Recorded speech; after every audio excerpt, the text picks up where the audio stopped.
다뉴브강을 사이에 두고 서쪽에 부다와 동쪽에 페스트, 두 개 도시가 만나 생긴 헝가리의 수도 부다페스트. 저희는 이 두 개 지역을 하루에 돌아보는 일정을 소화했어요. 크게는 부다 지역에서 시작해 세체니 다리를 건너 페스트 지역으로 넘어가는 코스였는데요. 저녁에는 다시 부다 지역으로 건너와 국회의사당 야경까지 즐겼습니다. 본격적으로 부다페스트를 돌아다니기 전 현지 교통수단인 트램에 대해서 소개할게요. 총 50여 개의 노선을 보유한 부다페스트의 트램은 가장 편한 교통수단이라고 할 수 있는데요. 특히 다뉴브 강변을 따라 달리는 노선이 아름답기로 유명해요. 시내 곳곳에서 트램 티켓을 판매하고 있고 차 안에서 검표원이 표를 확인할 때 보여주면 됩니다. 어부의 요새는 마차시 성당 앞에 위치한 거대한 성벽입니다. 네오로마네스크 양식의 건물로 흰색으로 지어진 성벽과 7개의 고깔 모양 타워, 그리고 마차시 성당까지 쭉 뻗은 계단이 정말 화려하고 아름답습니다. 하지만 이곳을 방문하는 가장 큰 목적은 다뉴브강과 페스트 지구를 한눈에 볼 수 있는 경치 때문인데요. 특히 국회의사당과 다뉴브강을 파노라마처럼 찍을 수 있는 아주 유명한 포토스팟입니다. 부다 왕궁과 세체니 다리도 한 컷에 담을 수 있고 아치형 창문에 앉아 인생샷을 찍기도 좋아요. 어부의 요새 바로 뒤에는 역대 헝가리의 왕들이 대관식을 올렸던 마차시 성당이 자리하고 있어요. 지붕 모자이크 타일의 아름다운 색감이 눈길을 사로잡는 건물인데요. 모스크로 변했다가 17세기에 다시 카톨릭 교회로, 18세기에는 바로크 양식이었다가 지금의 모습인 고딕 양식으로 개축된 역사를 가진 곳입니다. 그래서인지 사원 내부는 모스크와 성당의 모습이 조화를 이룬 모습인데요. 프레스코화나 스테인드 글라스는 전형적인 성당의 모습이지만 벽면의 아라베스크 문양이 모스크를 떠올리게 하더라고요. 참고로 봄 시즌 금요일 저녁 미사 이후부터는 성당 소속 오케스트라가 정기적으로 음악회를 가진다고 하니 기회가 되시는 분들은 성당 속 음악회라는 특별한 행사를 경험해 보시는 건 어떨까요? 마차시 성당에서 남쪽으로 약 15분 정도 걸어가면 부다 왕궁이 있습니다. 현재는 역사박물관, 노동운동박물관, 국립미술관 총 3개의 공공시설로 운영 중인데요. 박물관이나 미술관을 이용하지 않아도 부다 왕궁의 여러 건물을 둘러보는 것만으로 충분하고 인생샷 스팟도 많아 둘러보는 재미가 있더라고요. 저희가 방문한 시간인 정오쯤에는 대통령 관저 앞에서 왕궁 근위병 교대식도 진행되었어요. 시간과 위치가 궁금한 분들은 참고하시면 좋을 것 같아요. 부다 왕궁은 높은 언덕에 위치하고 있는데 올라가는 방법에는 도보와 산악열차인 푸니쿨라가 있습니다. 푸니쿨라 탑승 요금은 4,000포린트로 한화로 약 15,000원 정도 되는데요. 편도로 약 3분 남짓 탑승하는 것 치고는 조금 부담스러운 가격이긴 하죠. 올라갈 때는 푸니쿨라를 탑승하고 내려갈 때는 도보로 내려가는 것도 방법이 될 수 있을 것 같아요.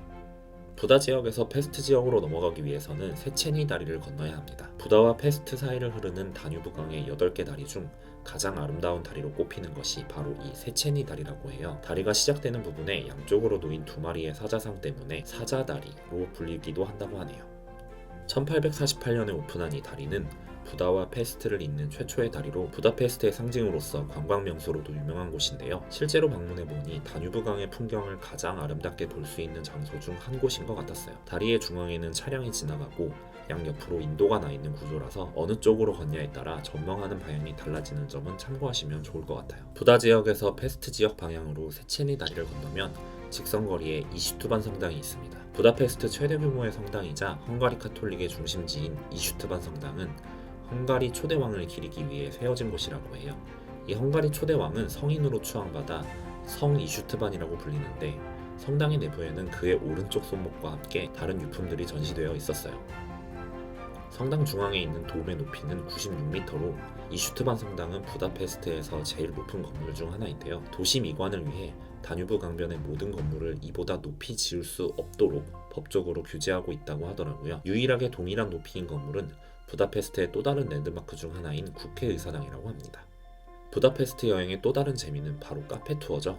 저희도 SNS에서 화제가 되었던 부다페스트의 카페이자 세상에서 가장 아름다운 카페로 불린다는 뉴욕 카페를 방문해봤습니다. 부다페스트 뉴욕 팰리스 호텔 1층에 위치한 뉴욕 카페는 고풍스럽고 웅장한 르네상스 스타일이 특징이었습니다. 샹들리에, 금박 장식, 벽화로 가득한 천장 등 화려한 인테리어 때문에 유럽의 궁전에 온 것 같은 느낌이었어요. 생각보다 내부 공간이 넓었는데도 뉴욕 카페를 체험해보려는 손님들 때문에 내부가 엄청 북적거립니다. 뉴욕 카페 외에도 근처의 다른 카페인 파리시 파사주 카페도 방문해봤는데요. 요즘 여기가 부다페스트에 떠오르는 유망주격의 카페라고 하더라고요. 파리시 우드바르 호텔 1층에 위치해 있고 다뉴브강과 5분 거리로 가까워 접근성이 좋았습니다. 내부 인테리어는 다크, 골드의 조합을 기본으로 고딕 양식과 아라비아 스타일의 조화가 차분한 느낌을 주었어요. 천장에 스테인드 글라스, 아라비안 문양 타일이 어우러져 중세의 대성당에 들어온 것 같은 기분이더라고요.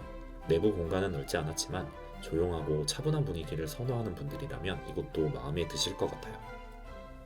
마지막으로 소개해드릴 곳은 부다페스트의 상징이자 가장 유명한 건축물인 국회의사당 건물입니다. 세계에서 두 번째로 규모가 큰 국회의사당인 이곳은 건물의 길이만 268m, 너비만 118m로 엄청난 크기를 자랑하는데요. 부다 지역에서 바라보면 그 거대하고 중후한 건물의 규모가 잘 느껴집니다. 무엇보다도 이 국회의사당은 야경의 모습이 정말 아름답기로 유명한데요. 저녁이 되면 건물 벽을 밝히는 불빛 때문에 그 아름다움이 배가 되는 것 같았어요. 아름다운 국회의사당의 야경을 좀 더 멋지게 볼 수 있고 인생샷까지 남길 수 있는 베스트 스팟 3곳을 소개할게요. 먼저 국회의사당에서 다뉴브강을 일직선으로 가로지른 방향에 위치한 국회의사당 뷰포인트입니다. 반짝이는 국회의사당을 정면에서 꽉 차게 촬영할 수 있기 때문에 저녁이 되면 관광객들로 엄청 붐비는 곳이기도 해요. 두 번째로는 맨 처음 소개해드렸던 어부의 요새입니다. 어부의 요새에서는 건축물의 아치를 활용해서 낭만적인 사진을 촬영할 수 있어서 추천해요. 세 번째 장소는 세체니 다리인데요. 부다 지역의 시작점 쪽을 추천합니다. 이곳에서는 세체니 다리의 야경은 물론 부다 왕궁의 야경까지 가까이 담을 수 있어서 좋았어요. 다뉴브강에 진출하는 부다페스트. 아름다운 야경만큼 황홀한 매력이 가득한 도시였습니다. 이 매력을 여러분의 눈과 카메라에 담으러 여러분도 부다페스트에 방문해 보시는 건 어떨까요?